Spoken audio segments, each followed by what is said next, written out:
recording. You can start your presentation. All right, that sounds great. So I'll go ahead and start by sharing host participant screen. Anastasia, could you please let me share my screen?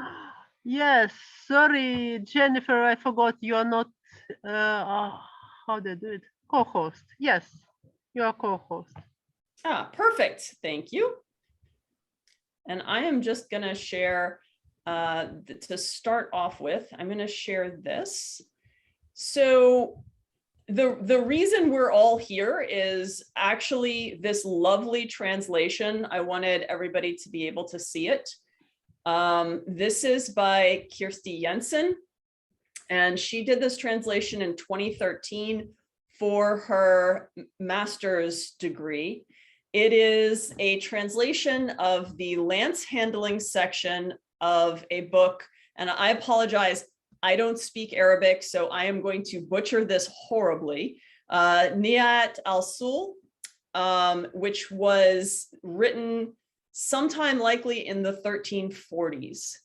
And so this, if you're interested, this is publicly available. You can actually just Google Mamluk Lancer. It is the first PDF that comes up. So if you are at all interested in this, please read this. It is a fantastic piece of translation. It's incredibly valuable to those of us who do not have any Arabic.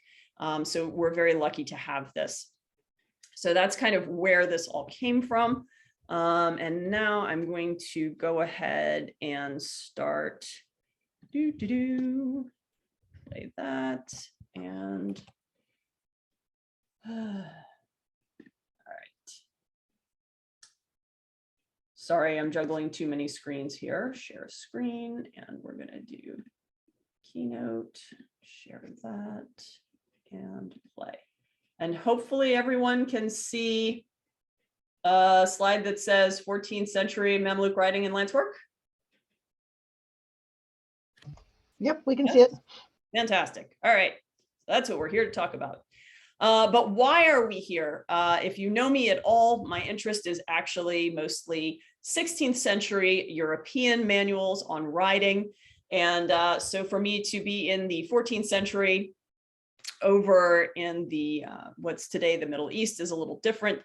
And what actually happened is one day I was on Google looking at images, as you do. I presume everybody else does this. And I came across this diagram right here on the left.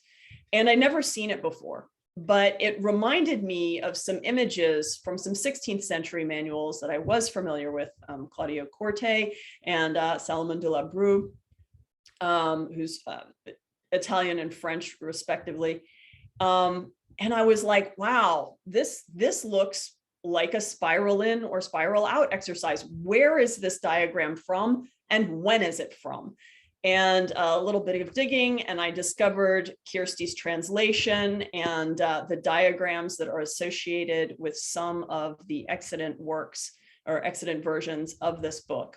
And that's kind of how I got interested in this particular topic. So a little bit of background, I mentioned this was likely written in the 1340s.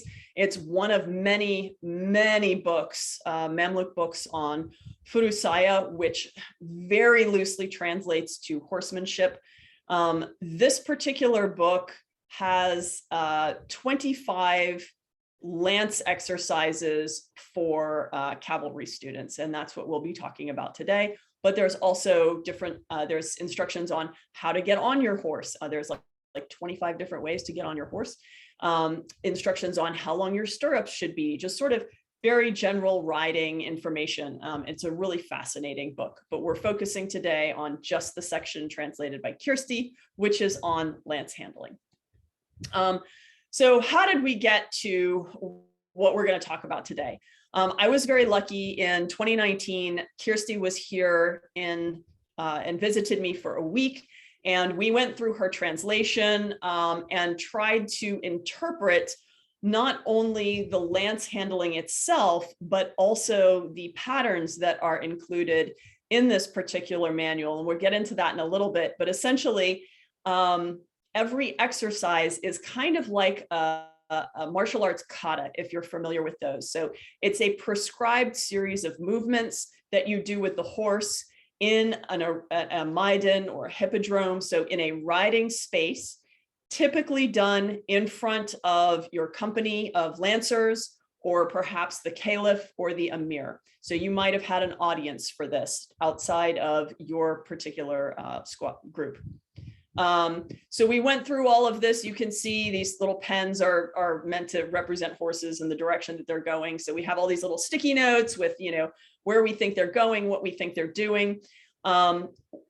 Luckily, this book comes with a diagram of the riding arena, and the places in it are labeled. So in the front here, all these little guys right here, this is the company.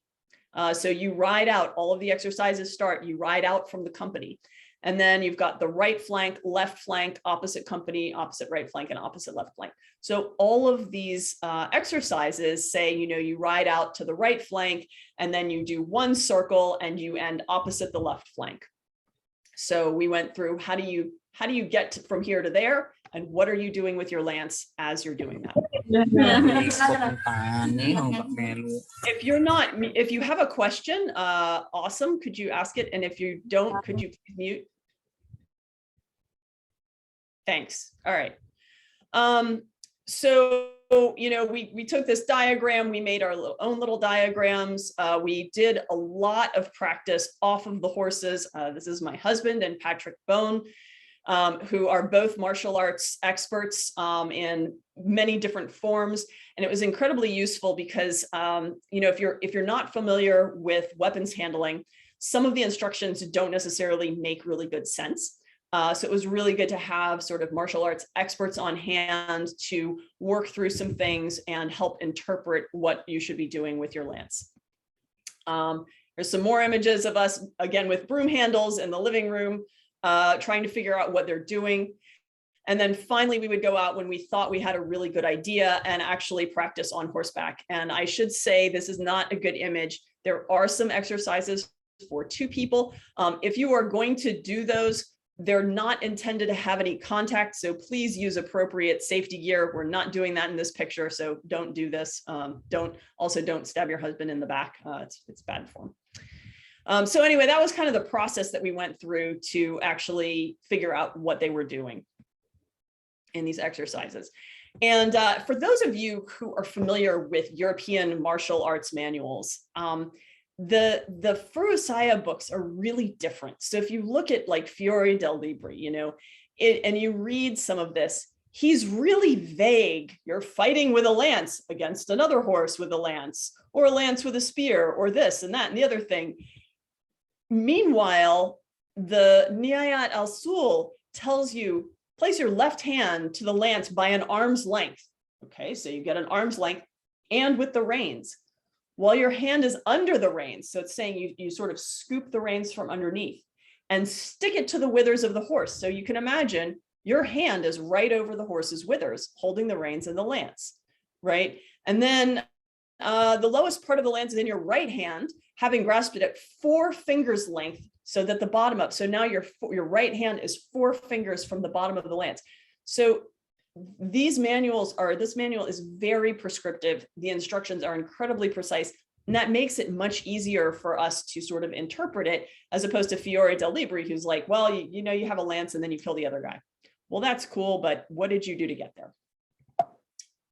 Let's see, why? Okay, so a little bit about some basic lance handling.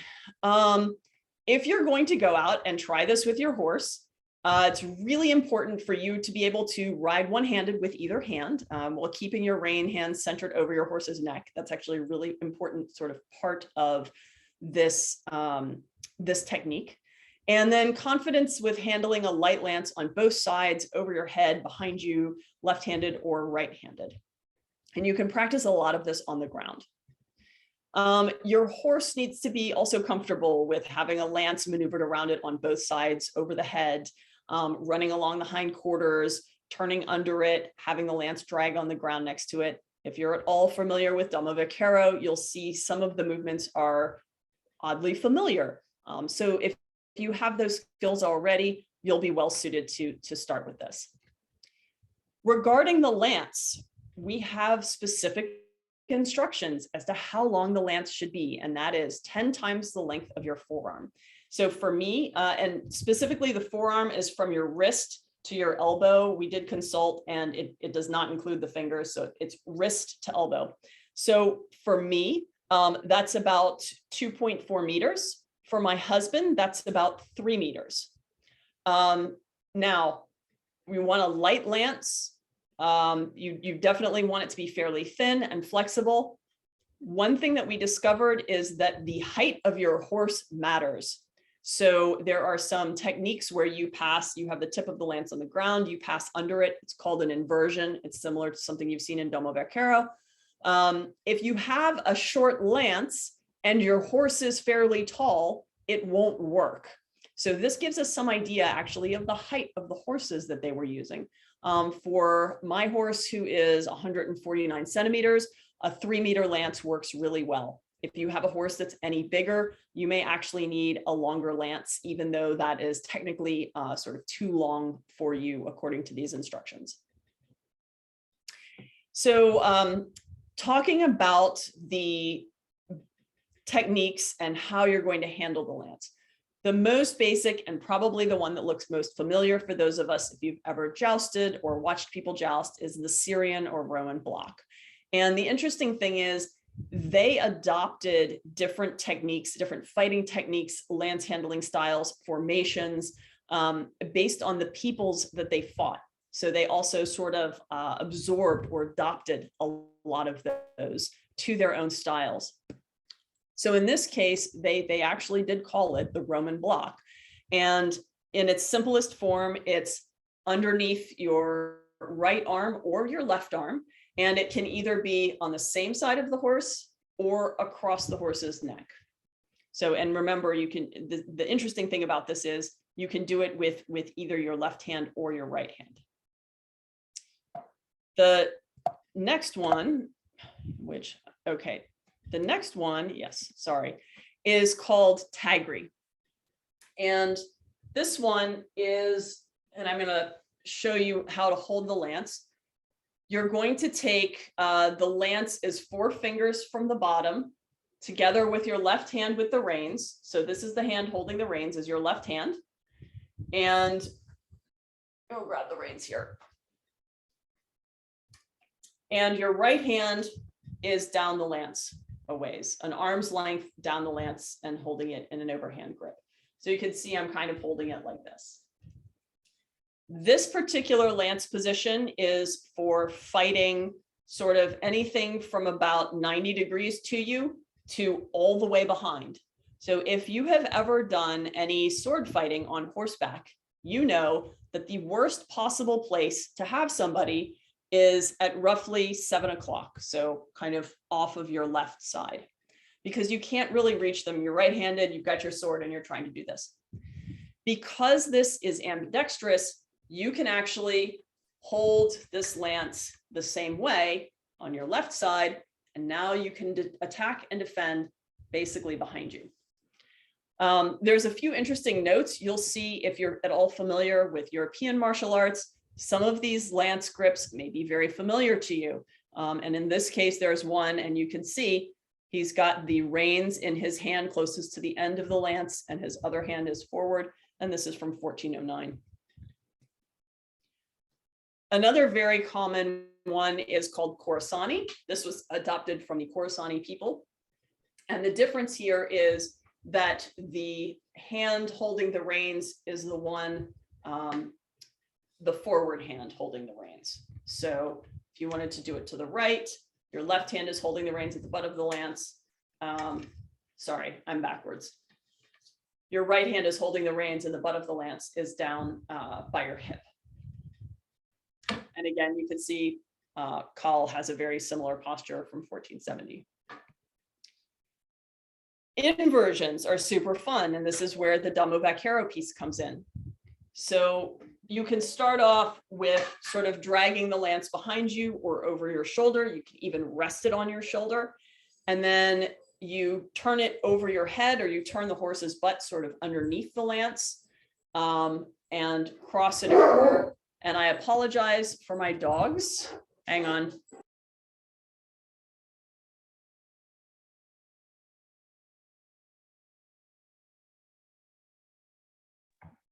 I just wanted to say, if people have like a burning questions, they can ask Jennifer while she's talking, or otherwise we can, I guess, tackle the questions at the end, but you are free to pop them into the chat. And Definitely. yeah. Sorry about that. I was hoping they would sleep through this, but apparently not. So the really interesting about this particular inversion, as we'll see a little bit later, is that when you finish it, so generally you use an inversion when you're trying to defend. So there's somebody behind you on either side. You're trying to get away from them and keep them from stabbing your horse or yourself. But when you do an inversion, you go under the lance and you can actually pick the lance back up into Khorasani on the other side. So now you can attack.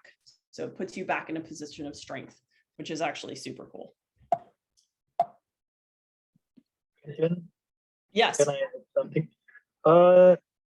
According to your explanation, that the lens depends on our length, right? The forearm. I was practice Chinese fencing, Chinese spear play. We also have a dependence with our head, so we have a certain size for the spear or the lens. Nice.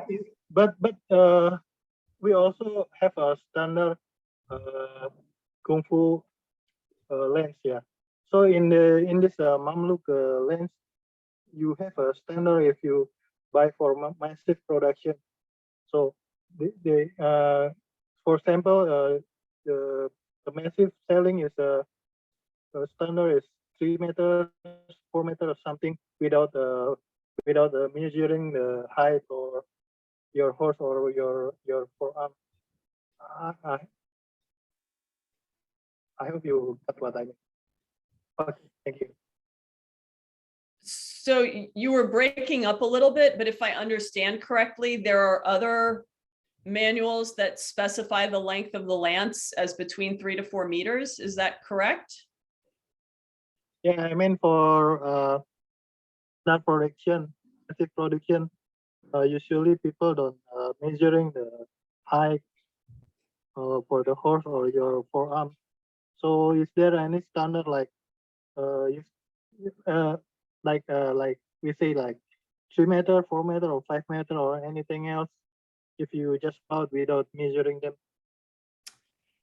Yeah, you know, there isn't that in this particular section of this particular book, the closest it gets is to say 10 times the length of your forearm. For us, what we've found is that 10 times the length of your forearm tends to be a very comfortable length to work with, regardless of who you are. The challenge comes about if your horse is essentially too tall, and then you can't do the inversions very well. But to my knowledge, well, I should say, in this particular book, in this particular section of this book, there's nothing that specifies, 2 meters or 3 meters or whatever. It's just the length of your forearm. When we lens, we must order specifically, right, to the makers, right? I apologize. You're breaking up a bit. Could you repeat that, please? Okay. So if I want to buy this lens, so I have to order specific size from the seller, right? So here we go to the hardware store and we buy a pine closet rod and we cut it to size, and we can get them up to, I think 4 meters is the longest. And then we just cut it to however long we want. Okay, got it. Thank you. Yeah, sure, of course. Good question. So regarding inversions, just a few pictures. This one is from the text that we're looking at. And this one is from Mayer from 1542, another fairly popular European Western martial arts manual. Looks very similar.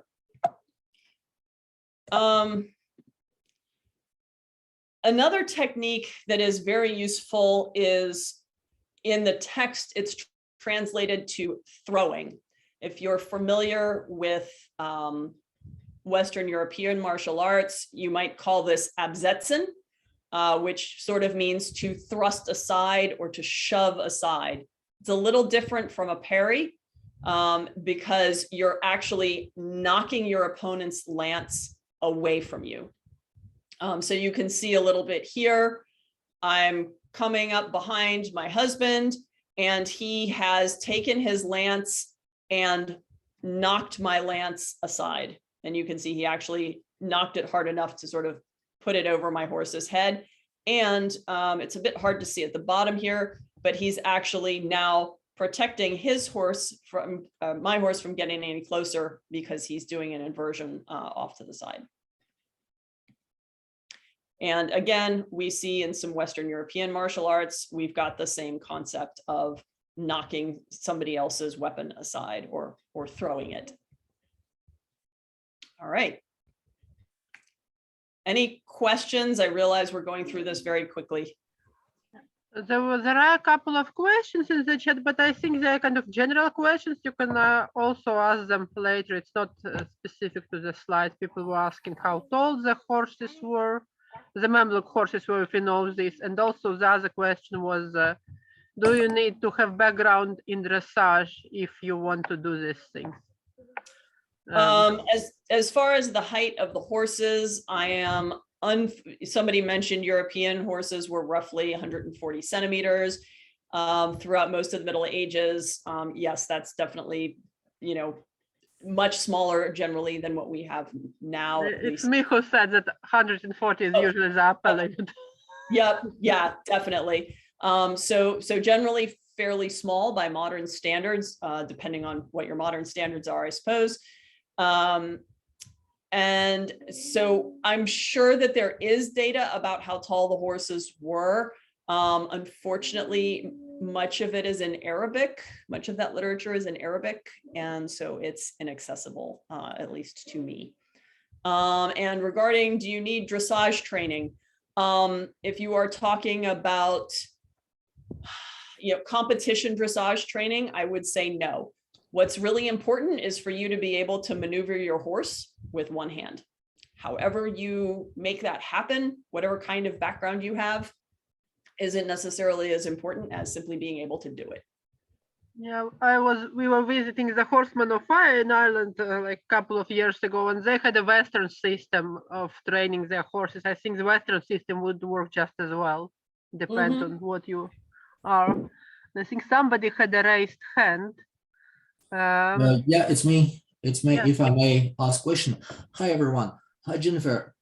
When I look at the slides, what you showed the previous slides, it looks like you and your husband on the pictures, you are sitting tight. You are sitting tight. You are not raised like on your legs. Is that correct? Is that how it should be?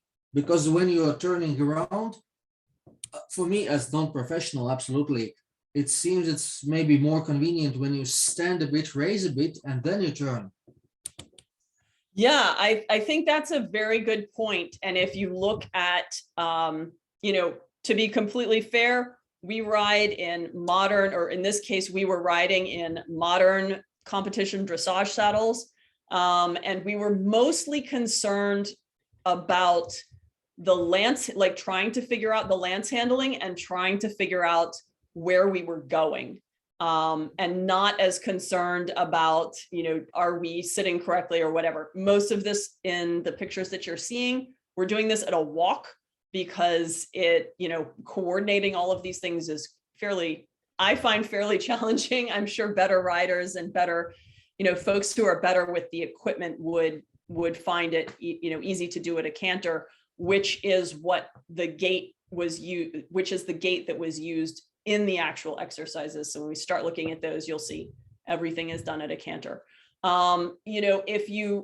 It would certainly be amazing to go through and study more the different styles of riding in the 14th century for the Mamluk, in the Mamluk Empire. I am not familiar with those, but I know, certainly they tended to ride with a bit of a shorter stirrup. And some of them for archery, I believe, were sort of up out of the saddle a little bit. So, it would definitely be interesting to follow up on that and do some research on that and see, what kind of seat they used and saddle and equipment they used specifically for this lance work that we're talking about today. Thank you.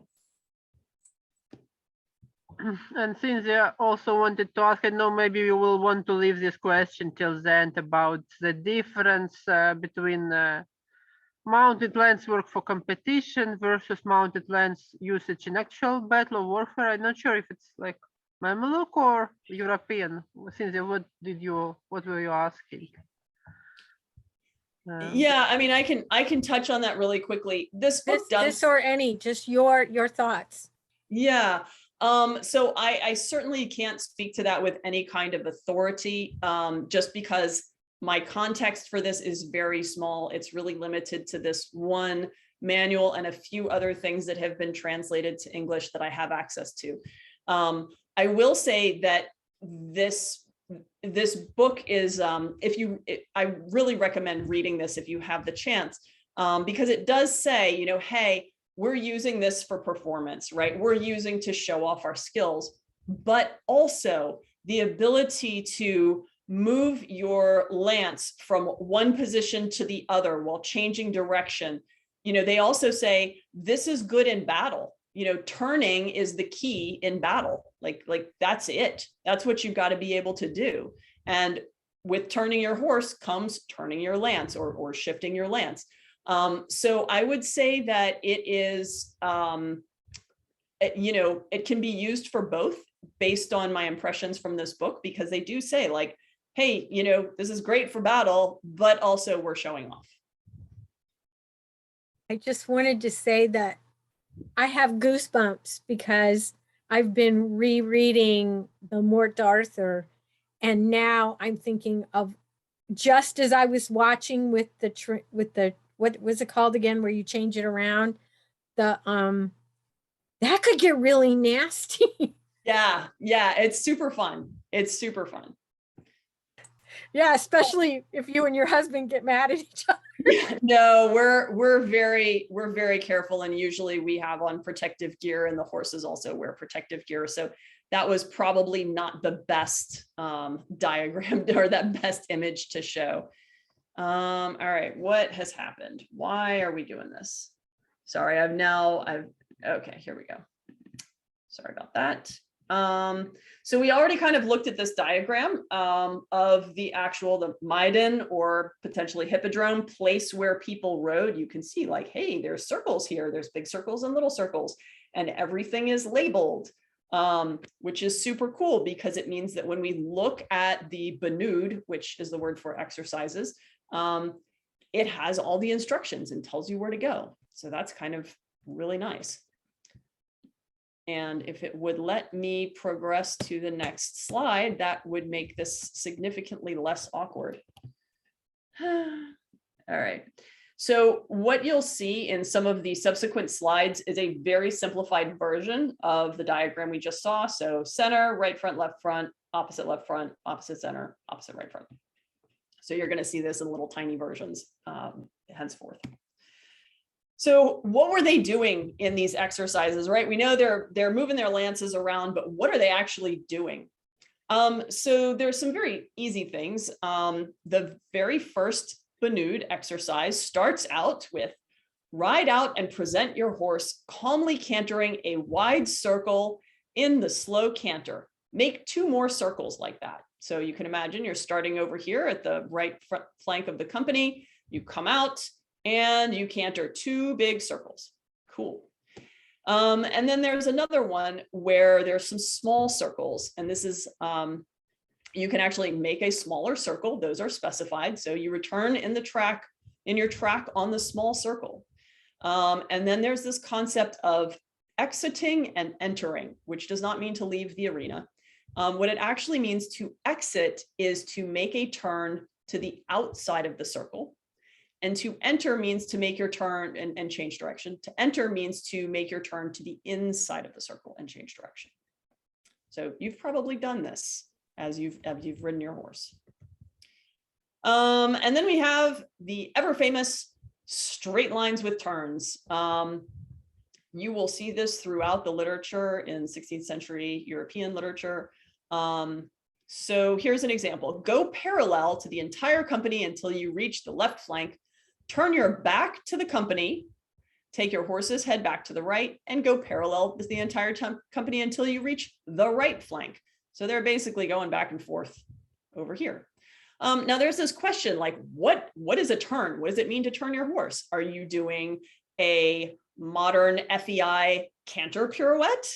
Are you doing a rollback like you might see in cutting horses? Are you doing a small circle, small half circle at the canter?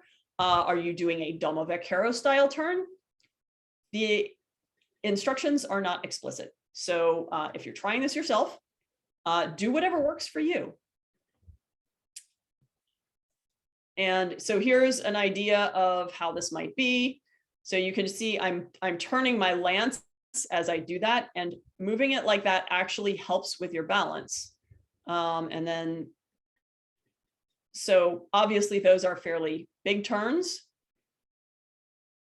but you can get an idea of how that might go if you have a horse like mine who does not do super tight turns. I have a comment related to the turns that might be helpful. Yes. Oh yeah. So I've seen Bedouin riders present their riding skills. And they'll do something called karwafar, which is attacking and retreating. And so what they'll do is they'll ride out really fast, and then they'll turn very tightly and go the opposite direction. So that might be helpful. Yeah, it sounds very much like what's being described here. And certainly the turning here that I just showed was not particularly good. But yes, I imagine based on the instructions here that you're right. It's very tight turns. And if there's any videos of that on YouTube, I've seen some, but I would love to see if you could share them. That'd be awesome. I can share them to the Facebook group. Yeah, that'd be super. Thank you. All right. No, come on. Okay. Speaking of charging, so thank you for bringing that up. There's a couple of places where it actually says to cut across a circle and charge until you reach the middle opposite the emir, which is the center of the company. So most of these exercises are done in a slow canter, but there's a few where they say charge full speed ahead. And then I mentioned this a little bit earlier, exiting or entering. And that basically just means to change directions to the outside of the circle or to the inside of the circle. And it can also be used as a defensive sort of maneuver to the rear of the horse. There are exercises with two riders. So it starts off with a bunch of exercises written for just one rider, and then you start adding two riders. And so in this case, there's some instructions that say ride out on the right. When the company stands, your companion is on the left flank of the company with the lance in his hand, holding it in the middle. The spearhead of each one points in the direction of his companion. So now you can imagine two riders on opposite sides pointing their spears at each other, going parallel to each other, the width of the hippodrome, and then, it continues on from there. I will say that in our experience with these two maneuvers for two riders, the lances don't make contact. There's lots of sort of feinting and moving back and forth. And it's very much about being able to control your lance, whether you're the sort of rider who is trying to escape or the rider who is doing the attacking. And then they switch back and forth. So it goes back and forth very rapidly, which is super fun to do, but not intended for contact. Something that we sort of touched on at the very beginning is this concept of ambidextrous lance handling. So if you're used to jousting, you know, you hold the lance with the right hand and you hit the guy with the shield, goes across the horse's neck. That's all there is to it. In the Mamluk tradition, for this particular book, it is ambidextrous. So you might be holding the reins with your left hand, with your right hand. You might be holding the lance with your left hand forward or your right hand forward. It doesn't matter. The goal here when you're practicing is really to get comfortable with moving your lance around and moving the reins with it and moving the horse as well. It's harder than it looks. A few tips when you're out there. Always turn in the direction of your lance. And they say your way of going should be to where your lance points. This makes sense because if you don't, then you either run into your own lance, which I've done, it's possible, or you run into your opponent's lance, which is equally bad. And speaking of, turn away from the other rider's lance. So this was something when we were trying to figure out, you know, where are these riders going and what are they doing in these exercises for two people? We basically very quickly figured out if you turn into your opponent's lance, you've just killed yourself. So don't do that. So here's an example of a little bit of sort of chasing and retreating down in the bottom corner. And you can see we're doing this very slowly. We're just trying to sort of get a feel for, you know, what this could be like. And then for, you know, it's a 360 attack and defense system. I mentioned this before, right? If you're sword fighting on horseback and you've got something off of your left shoulder, you're dead. That does not happen with this system because you can attack and defend all around your horse and yourself. So with Tagri, you can see my reins are in my front hand and I have complete ability to move this lance wherever I want, which is super useful, by the way. And I could do it left-handed if I so choose as well. Another idea with the 360 attack and defense, this is an inversion. It's going to be the world's slowest inversion. I'm sorry, but you'll also see the person defending change to an attack. So here we've got an inversion. It's over my shoulder.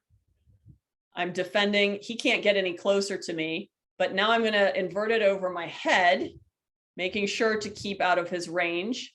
And then I'm hopefully going to pick it up and now I can attack him. So I've changed from a position of defense to a position of offense, which is very powerful.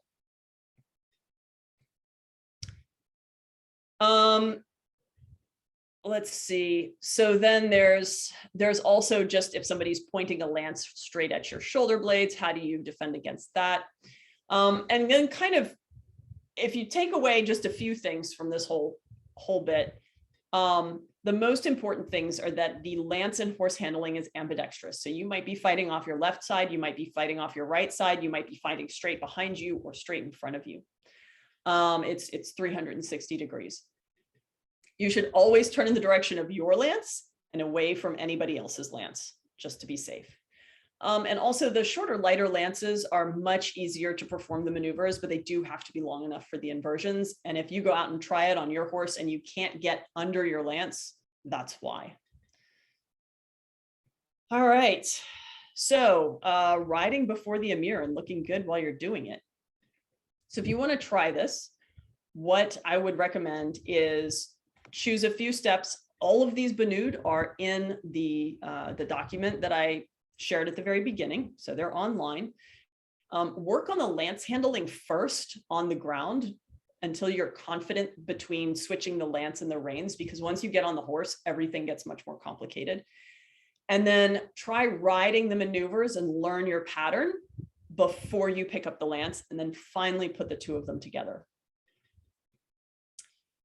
So let's go ahead and take a break. If for those of you who didn't join us at the very beginning, I'm going to switch locations so that I can actually pick up this lance and not take out the light. But if you would like to take a break and go get something you can use as a lance, this is an old broom handle. Anything from 1 meter to, you can actually get a full-size lance if you so choose. If you're doing this indoors, please find yourself a space where you're not going to take out the furniture or break a window or anything. And then the other thing that you need is something that you can use for reins. This is just an old set of reins that I happen to have, but you could use a shoelace, a piece of string, literally anything. So I'm going to give, let's see, 3 minutes for everybody to take a quick break, go grab your fancy lance and reins, and I'll take questions really quickly, and I'm going to change venues also. Okay, so we'll answer all questions. I'll just make a pause in the recording. Short question if possible. Yep. Yeah. So when you are returning to the ways how you keep your lance, basically if you keep it not in your armpit but basically in your hand, right? Mm-hmm.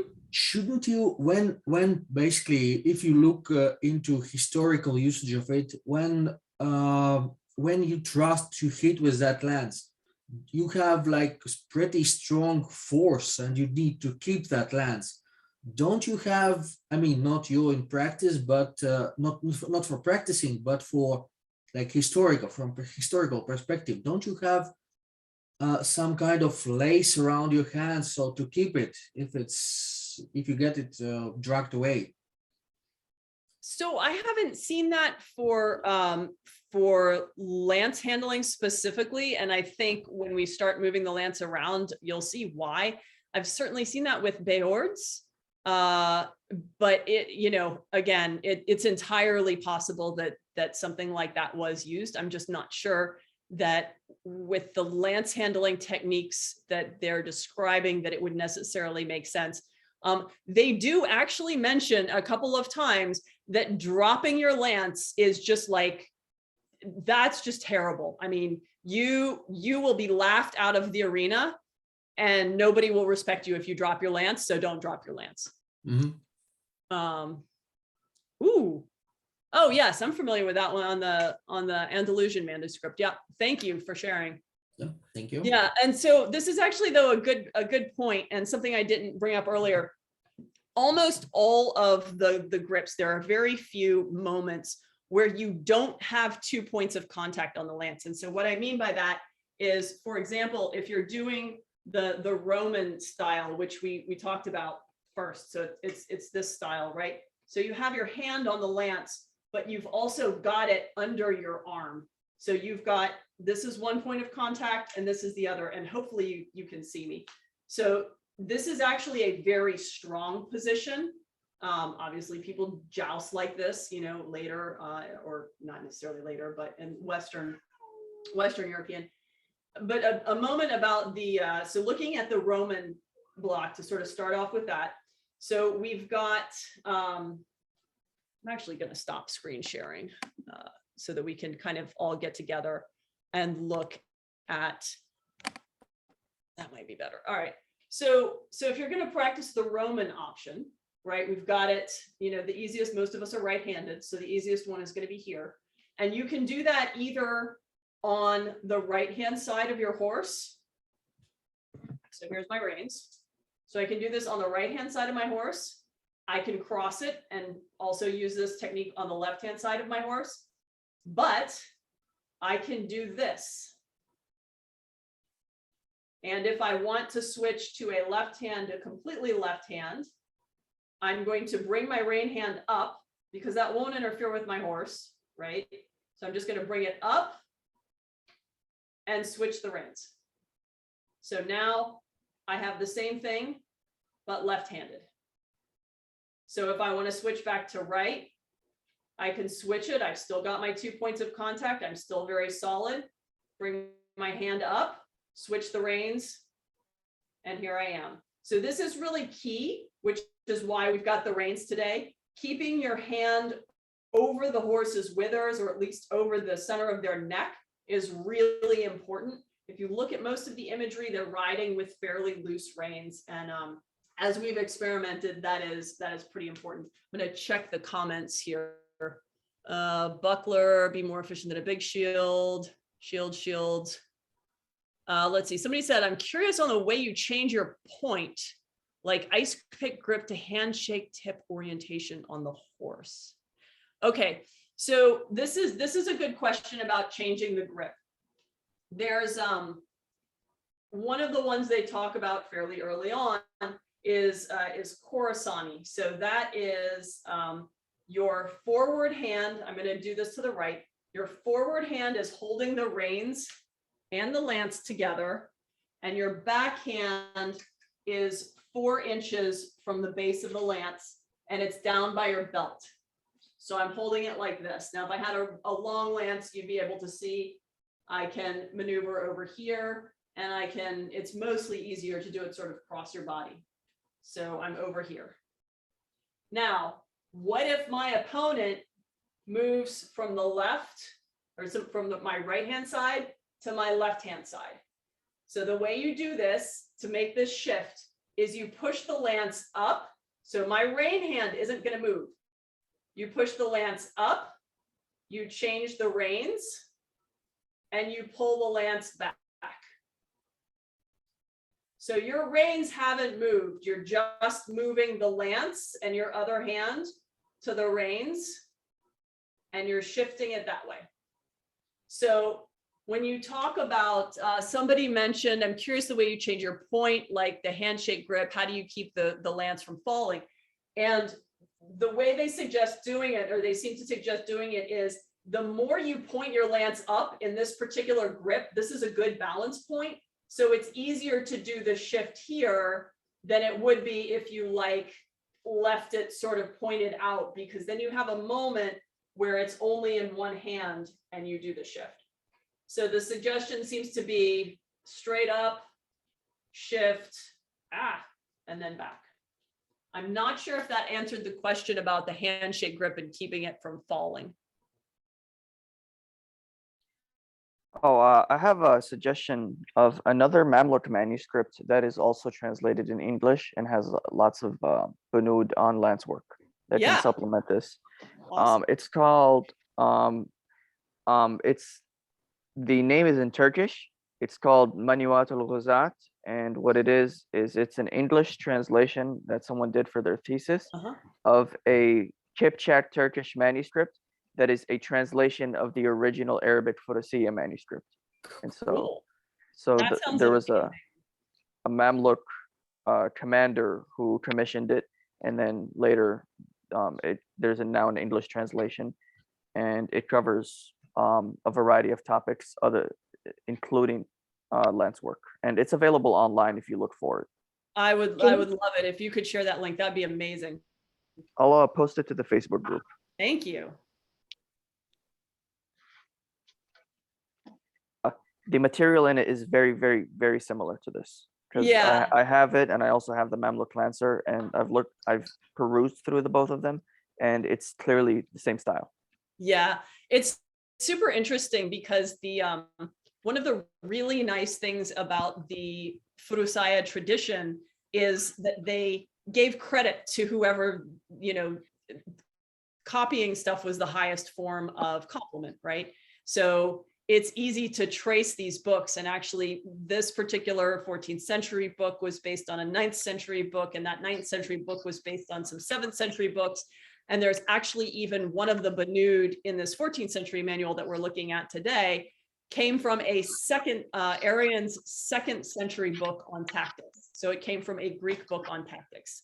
So, but it's really great to be able to trace those things, because when you look at Western European literature, they're like, well, I thought of this entire system all by myself. It's totally, and you're like, no, you didn't. So yeah, that would be awesome to share it. Thank you so much. All right, so we kind of have an idea of the shift or the change of hands that we need for the Khorasani, right? And then the next one that we want to do, and one of the most useful ones, I think, is Tagri.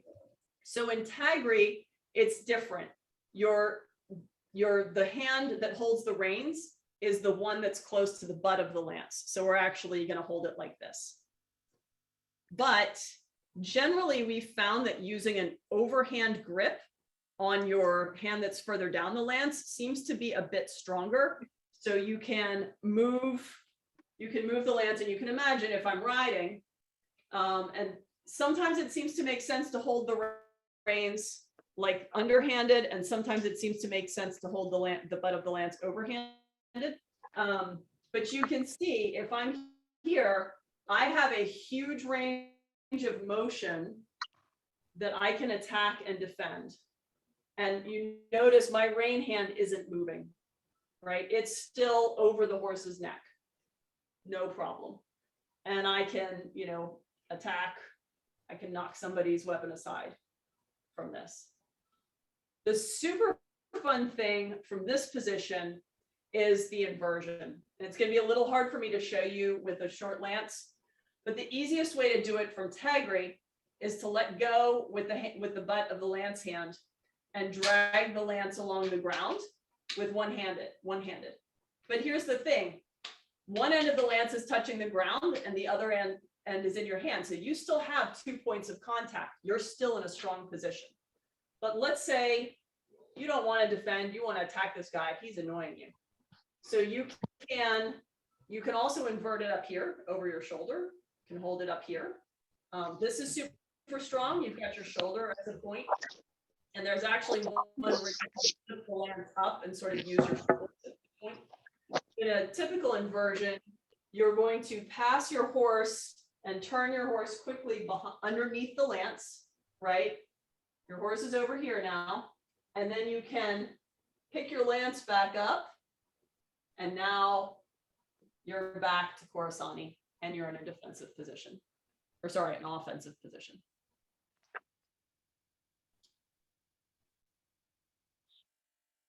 All right. Thoughts, questions about that one? So we went from Tagri to letting the lance slide down, inverting it, and then back to Khorassani again. And that would include changes with your horse. So those are just kind of some basic ones. I want to, before we all go, because I know we are at time, I want to really quickly go through the beginning movements of the very first bunud. So, and this is taken, if you want to look online, you can sort of follow along. So you're on your horse, you're in with a company, you want to ride out into the hippodrome. Take your lance by the middle in your right hand. So you're holding the lance in the middle. Let your hand down with it until the lance is by the side of your saddle, behind your right thigh, while the tip of the lance points forward over the right ear of the horse. So you can kind of imagine how this is going, right? Mind its bottom, there should be less than the length of a forearm between it and the ground. So you've got it down by your right thigh. The forearm, the bottom tip of the bottom of the lance is a little bit off the ground. The tip of the lance is up by your horse's ear.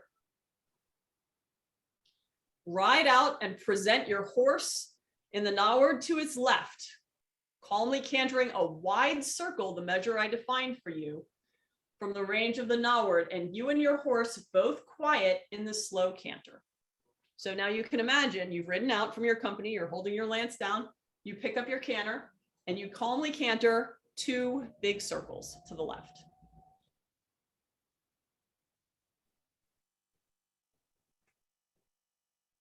All right. Then we're going to change, we're still cantering on the circle, we're changing the tip of the lance. Remember, it's up by the horse's right ear, so that it's on the left side. So now we're moving it across the horse. Put your left hand in the place where your right hand was. So here's your right hand, it's in the middle of the lance. Your left hand is holding the reins. You're putting the lance in your left hand. So now the lance is across the front of the saddle. The tip of it's facing the left stirrup, the bottom is facing your right stirrup. balancing it between the top and the bottom. So it's just hanging out there. Meanwhile, you take your right hand that was behind your right thigh, lift it along the back of the saddle and ride 2 circles like that. So you're awesome. You can ride one-handed, balancing your lance in the middle. And you ride 2 more circles. How's everybody doing? Can you guys, I know we're not on horses right now, but can we picture this? Hopefully. Take silence as a sign. Whoops. I keep clicking. All right. So that gives you an idea of the very first one, the very first bunud. Let's go on to, this is an inversion. This is from a different one. This is a different step where we were talking about inversion. So here's what it looks like actually in the text. You invert your lance over your head and parry with it to the left of your horse. Whoops. Sorry. Shift it to the left at speed so that it comes to be on the inside, and the horse comes to turn 2 circles on it. So now you can imagine you've parried. Remember, this is a different movement. We skipped around a bit. So you're parrying. You turn your horse. Now it's on the inside. This looks a little like Doma Vaquero, where you're turning your horse around your lance. Right? So you're doing this kind of thing.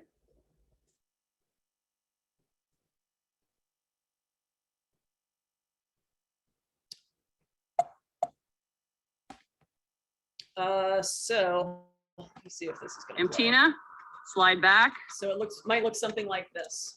Good. Turn left over your head. You can see the horse. Good. And then 2 circles, put it on the ground, and then 2 circles, or at least 1 circle. Good.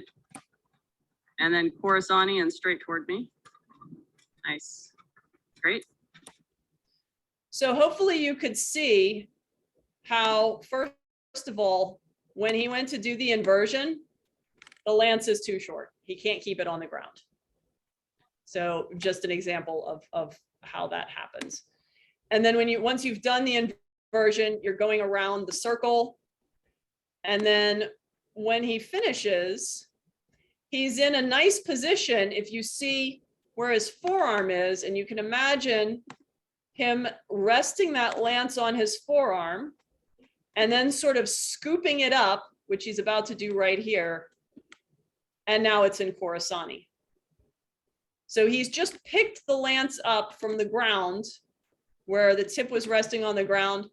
He's just picked it up with that hand holding the reins. And now he's in an offensive Khorassani.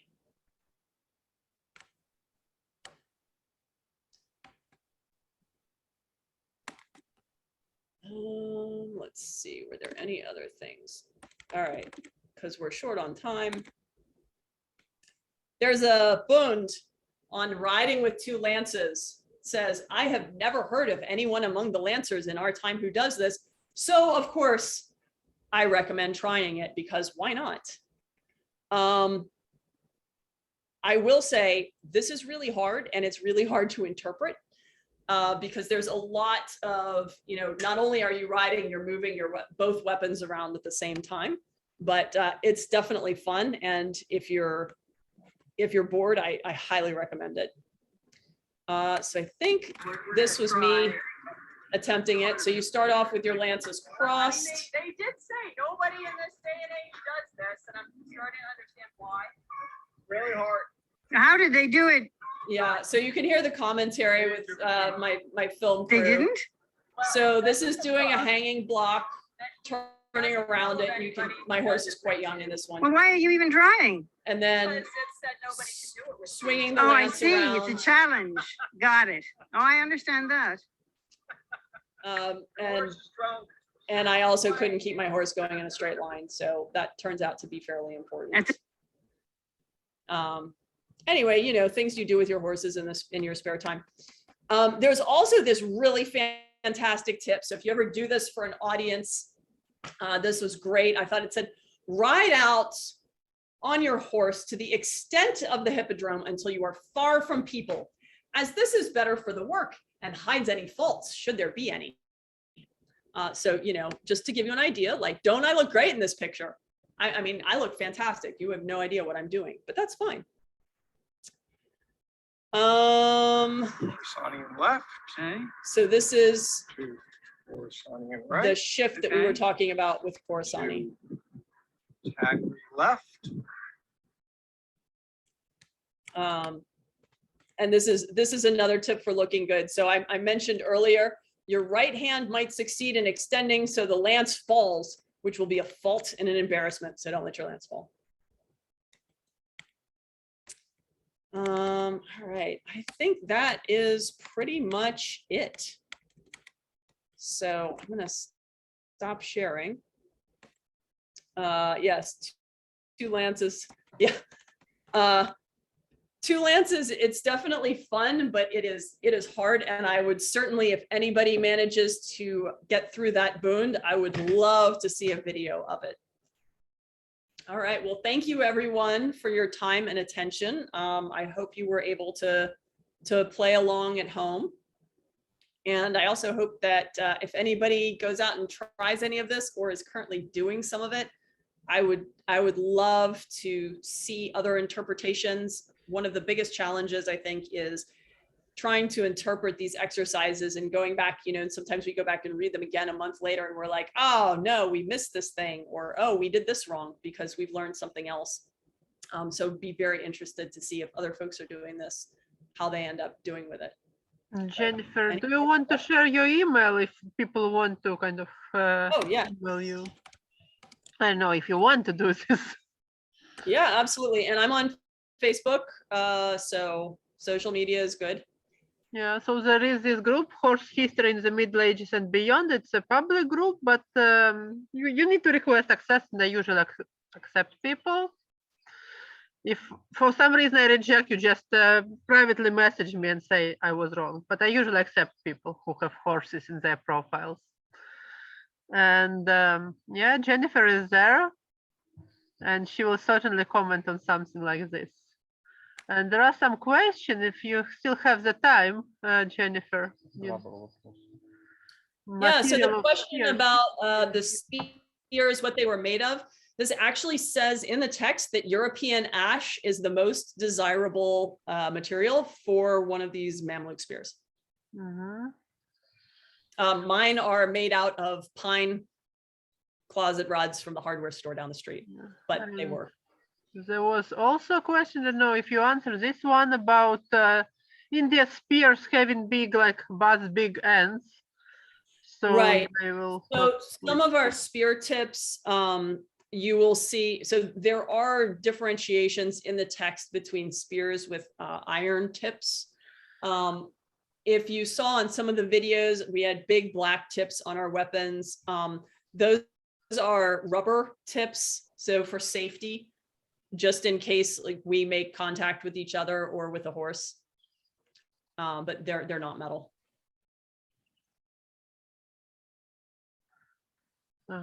Okay. Question. I have a question. What do you do if you have a big horse? Can you still do this? A smaller horse. Oh, cool. A bamboo shaft. Awesome. Yes, I also agree about the bamboo. Manimat al-Ghazat, the other translated Mamluk manuscript, it mentions that the rings on the shaft and bamboo is usually what will have rings around, and not the rings that like the knots that you would see in wood, but rings like that you would see in bamboo. And then I googled bamboo Egypt, and it turns out Egypt has bamboo. So nice. Yeah, it was funny because when I was reading it, and they were like, European ash is the best, and I'm like, where are they getting European ash from? Like, also, the Crusaders? I don't know. Anyway, if you look at pictures of Arab writers from like the 19th and 20th century that are like black and white, you'll notice many of them are using very thin bamboo lances. Yeah.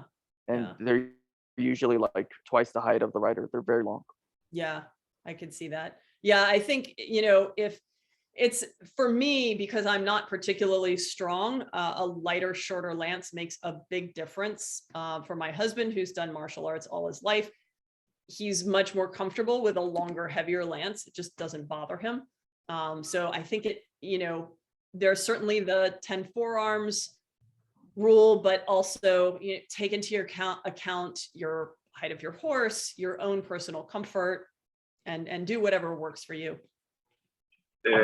If I may correct something, here in what is now Israel, Bedouins used some kind of reed.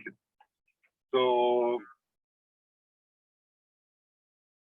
oh dear, I think we've lost you. It's not the common reed. It's a bit. It has a.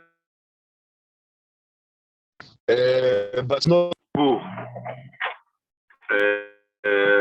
So what appears to be bamboo is actually kind of a reed.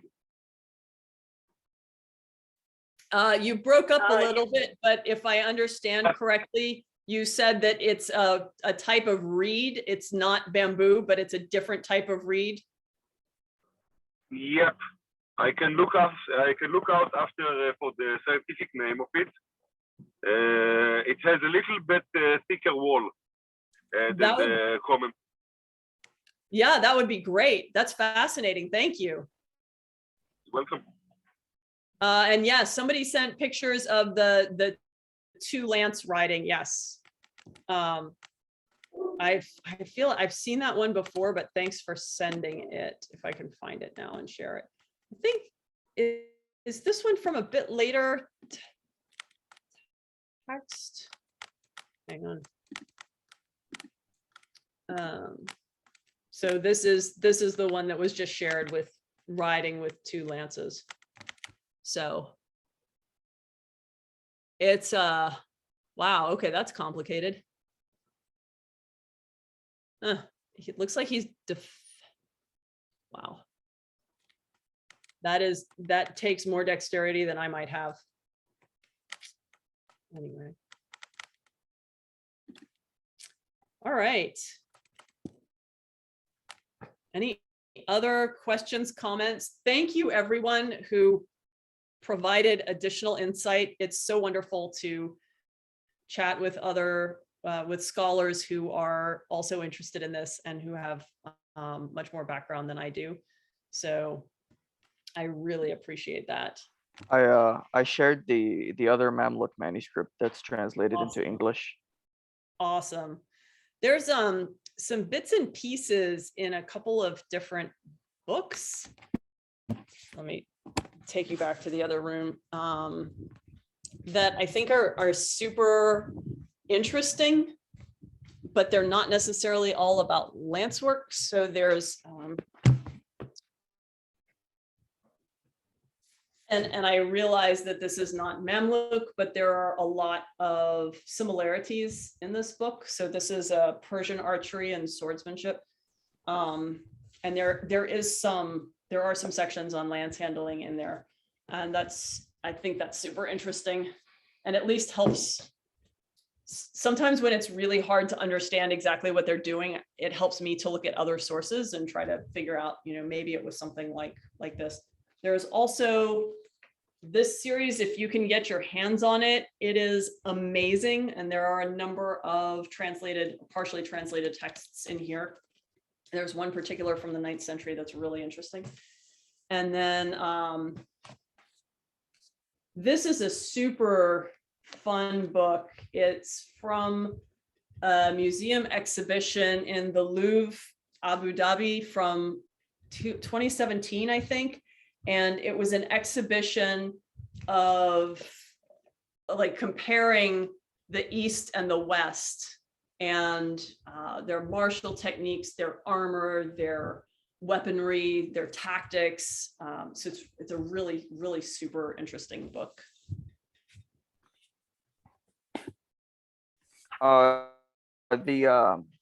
The book that the Mamluk Lancer is translating, there's actually an Arabic published edition. And I have it right here. I can show it to the people if they're interested. Yeah, that'd be super. Please do. Let me start my video. Okay, here it is. Oh, that's awesome. And this is the biggest manuscript I have. It's the entire manuscript. It's very thick. And it is literally everything we did. It covers all the stuff. It has all the let me see if it has the It has veterinary information in there too, right? Yeah. yes, it has veterinarian information. And it's edited. If there's any poetry or mentions of hadith or verses, it's very well, and it even has some of the Yeah, it also has the pictures and stuff. that's awesome. What a then- fantastic text. There's other manuscripts that are translated into Arabic and other languages. I have like a whole stack, but I'm going through them in chronological order, so I haven't gotten to this one yet. I'm still in the 8th century. So, Wow, you've got a ways to go, it seems like. yeah. These are them. I can post pictures of them on the Facebook, because some of them are war books, so they're not really related to horsemanship, but the other ones are all on for to see. The war books are just like kind of like basically like the Strategicon, Yeah, but in Arabic. yeah. It's frustrating because it's like, the sort of the first book on horsemanship in the Western European tradition is Grison from 1550. And there's nothing before then. And it's like, well, I know that you did not invent how to ride.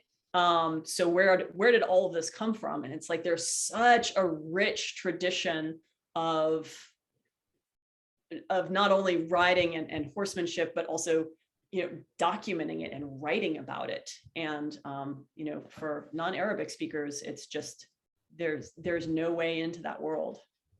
And I know it's, yeah, I think in Europe they didn't record like things like how to dance or how to cook before Renaissance. Okay, how to cook, there were some recipes, but things like dancing and fancy, they didn't get recorded. It's something that you learn, and it's like you don't need to record this because you know it. It's a social skill.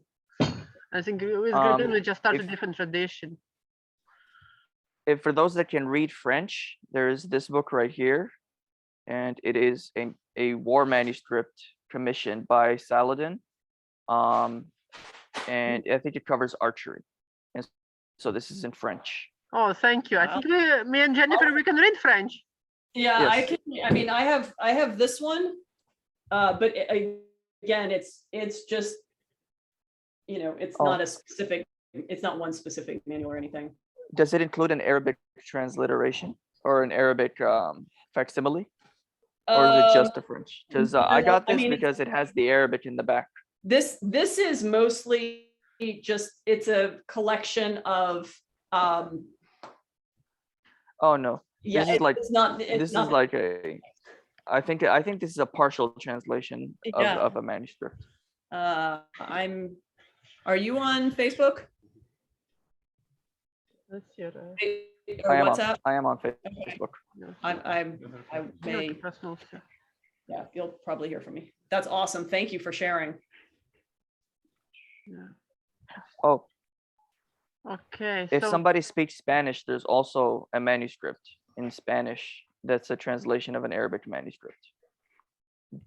The Andalusian manuscript that's on Wittgenauer, I said that wrong. That has a Spanish translation floating around, and you can. I found a copy of it, but I didn't buy it since I already have the Arabic version. Nice. So if anybody's interested, they can get that. Mhm. Okay, so people could just post all this information also in the Facebook group, Horse History in the Middle Ages and Beyond. You could just post everything in comments, like pictures of your books or references or links, anything. So any other questions or comments or something you want to share with Jennifer? I had a question, very burning question. How do you hold the reins? You just simply hold them like this, or is there like a specific way to hold the reins? The way that it's diagrammed in, sorry, I left my reins in the other part of the house. The way that it appears in the diagrams is like this. So there's typically a loop sticking out. Okay. Yeah, it's like that. And it honestly, it makes it, when you're shifting the lance, it makes it really easy to slide the reins. Mm-hmm. And I don't know that much about it, but there are a number of illustrations where the reins are looped over the shoulder. Sometimes when they're shooting bow and arrow, there's sometimes a knot depicted in the reins, so they may be holding the knot. I'm not really sure. Somebody else on the call will probably have more information than I do on that. Okay. I had one question, if I may. You had one question too. No, he didn't. I did. When you are holding this, the lance in, what was it called? Takri, when pointing back. Yep. How do you inflict damage on the person? You have to stab, but you have the hands in your hand. How you pull the reins? So the way that honestly seems to work the best is you let them run into your lance instead of actively trying to stab them. If you're not trying to defend, so if you just knock the lance aside and then slow your horse for a step and they just kind of run into the end of the lance. So you're gambling on the fact they won't manage to break. Yeah. So, it's interesting because these exercises, even with two riders, they don't really talk about actually stabbing the other person. But if you're close enough, it doesn't take a lot of motion to actually do the stabbing. The other thing is the reins are fairly loose, so you do have some range of motion. And honestly, if the guy's straight behind you, you have a bigger problem. You need to get out of the way. you need to change something and not die. Yeah.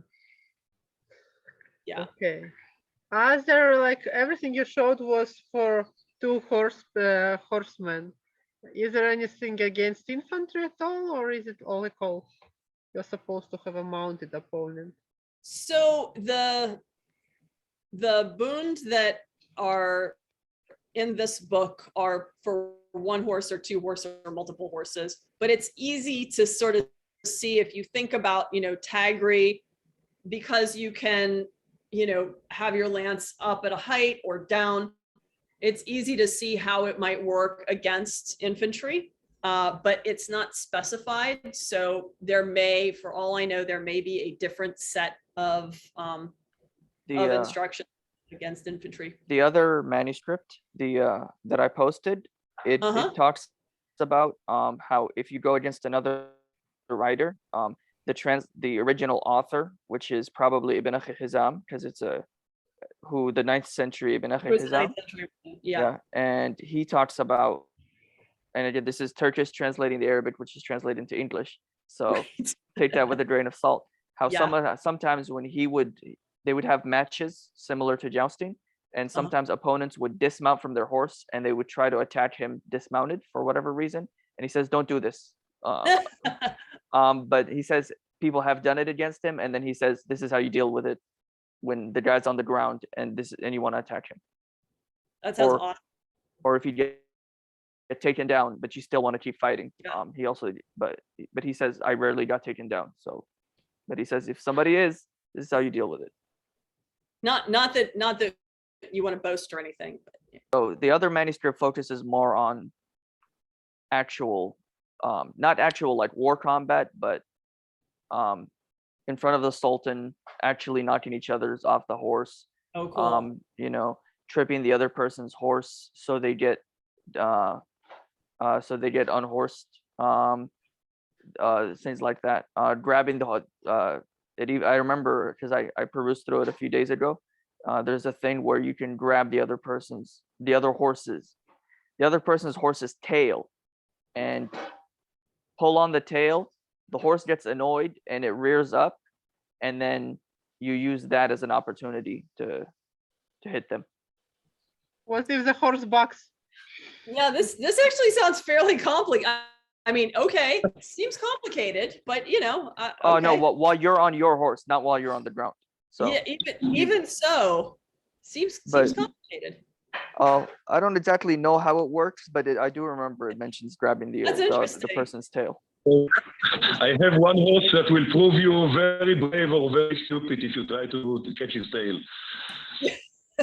When you are mounted, he can kick at the person's head above, like on a horse which is taller than him. Yeah.